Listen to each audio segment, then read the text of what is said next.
Hi guys, welcome to விஷோ info. தேங்காய் பூண்டு பொடி எப்படி செய்யுதுன்னு பார்க்கலாங்க. வீடியோக்குள்ளே போகிறதுக்கு முன்னாடி நீங்கள் இன்னும் நம்ம சேனலை சப்ஸ்கிரைப் பண்ணலாம், சப்ஸ்கிரைப் பண்ணுங்கள். அப்படியே பக்கத்தில் இருக்கிற பெல் ஐக்கானை கிளிக் பண்ணுங்கள். அப்போ தான் நான் போஸ்ட் பண்ணுற வீடியோ எடுத்து நீங்கள் உடனே பார்க்கலாம். வீடியோக்குள்ளே போகலாங்க. பூண்டு தேங்காய் பொடி செய்ய தேவையான பொருள்லாம் பார்க்கலாங்க. கொப்பரை தேங்காய் இருந்தால் எடுத்துக்கோங்க. கொப்பரை தேங்காய் இல்லைன்னா ரெகுலர் தேங்காயையே அடுப்பில் போட்டு நல்லா வறுத்து எடுத்துக்கோங்க. ஆயிலெல்லாம் சேர்த்தாமல் ட்ரையாகவே வறுத்து எடுத்துக்கோங்க. நான் சின்ன சைஸ் தேங்காவோட ஒரு மூடி தேங்காய் எடுத்திருக்கேன். பூண்டு பல் எடுத்து வச்சுருக்கேன். பூண்டு தோலோடு தான் செய்யணும். தலை வால் மட்டும் கட் பண்ணிவிட்டு அந்த பூண்டு மட்டும் எடுத்துக்கலாம். தேவையான அளவுக்கு உப்பு, மிளகாய்த்தூள் எடுத்து வச்சுருக்கேன். இப்போ இது எல்லாம் ஒரு மிக்ஸி ஜாருக்கு மாற்றிக்கலாம்.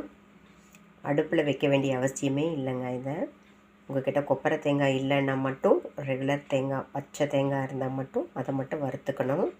அதுக்காக தான் அடுப்பு தேவைப்படும். மற்றபடி உங்கள்கிட்ட கொப்பரை தேங்காய் இருந்தால் இது அடுப்பில் வேலையே இல்லைங்க இந்த ரெசிபிக்கு. இப்போ இதெல்லாம் ஒரு மிக்ஸி ஜாருக்கு மாற்றிக்கலாம். நம்ம எல்லாத்தையும் மிக்ஸி ஜாருக்கு மாற்றியாச்சு. தண்ணியெல்லாம் ஊற்றிடாதீங்க. குறைன்னு அரைச்சி எடுத்துக்கோங்க. பூண்டு எவ்வளோ சேர்க்கலாம் அப்படின்னா நம்மளோட டேஸ்ட்டுக்கு தகுந்த மாதிரி, பூண்டு ஃப்ளேவருக்கு தான், அதுக்கு நம்ம ஃப்ளேவருக்கு தகுந்த மாதிரி சேர்த்துக்கலாம். உப்பு காரம் கம்மியாக சாப்பிட்றவங்களா இருந்தால் இன்னும் கூட கம்மியாக சேர்த்துக்கலாம். இப்போ இதை நான் அரைச்சிட்டு காமிக்கிறேன். கோர்ஸாக மட்டும் எடுத்தால் போதும். சூப்பராக நம்மளோட பூண்டு கார பொடி ரெடி ஆயிடுச்சு. இப்போ நம்ம இதை ஒரு பவுலுக்கு மாற்றிக்கலாம். இந்தளவுக்கு அரைச்சா போதும். அட்டகாசமாக நம்மளோட தேங்காய் பூண்டு பொடி ரெடி ஆயிடுச்சுங்க.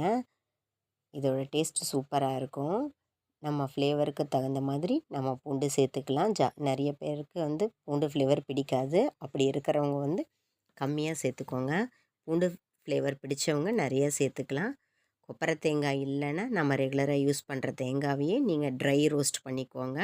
ட்ரை ரோஸ்ட் பண்ணாமல் செஞ்சிங்கன்னா ஒரு நாளைக்கு மட்டும்தான் நல்லாயிருக்கும். நல்லா ட்ரை ரோஸ்ட் பண்ணிங்கன்னா எவ்வளோ நாள் வேணாலும் வச்சுருக்கலாம். கரெக்டாக உப்பு காரம் சேர்க்கணும். அப்போ தான் இது கெடாமல் இருக்கும். ஏன்னா இதில் நம்ம புளிப்புக்காக எதுவும் சேர்க்கறதில்ல.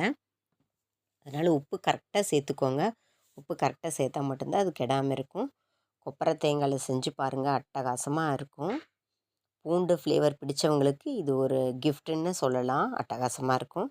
இது ஒயிட் ரைஸ், சூடான ஒயிட் ரைஸுக்கு நல்லெண்ணெய் இல்லை நெய் விட்டு சாப்பிட்டு பாருங்கள், சூப்பராக இருக்கும். தயிர் சாதத்துக்கு தொட்டு சாப்பிட்லாம். தோசை மேலே டாப்பிங் மாதிரி போட்டு சாப்பிட்லாம். இட்லி தோசைக்கு தொட்டு சாப்பிட்லாம். சப்பாத்தி பூரிக்கு கூட தொட்டு சாப்பிட்லாங்க. எப்போவுமே குருமா, சட்னி, சாம்பாரெல்லாம் செய்வோம். அதுக்கு ஆல்டர்னேட்டிவாக இந்த பொடி செஞ்சு பாருங்கள். சிம்பிளான ரெசிபி தான், ஆனால் ரொம்ப டேஸ்ட்டாக இருக்கும். கொப்பரை தேங்காயில் செஞ்சிங்கன்னா அவ்வளோ சீக்கிரம் கெடாதுங்க. நல்லா நீங்கள் பக்குவப்படுத்தி ஈரம் இல்லாமல் செஞ்சு வச்சுக்கோங்க. எல்லாத்துக்குமே சூப்பராக இருக்கும் இந்த சைட் டிஷ்ஷு. என்னங்க, இந்த தேங்காய் பூண்டு பொடி பிடிச்சிருந்தா லைக் பண்ணுங்கள், ஷேர் பண்ணுங்கள், கமெண்ட் பண்ணுங்கள். ஞாபகமாக சப்ஸ்கிரைப் பண்ணுங்கள். ஓகே, பாய்.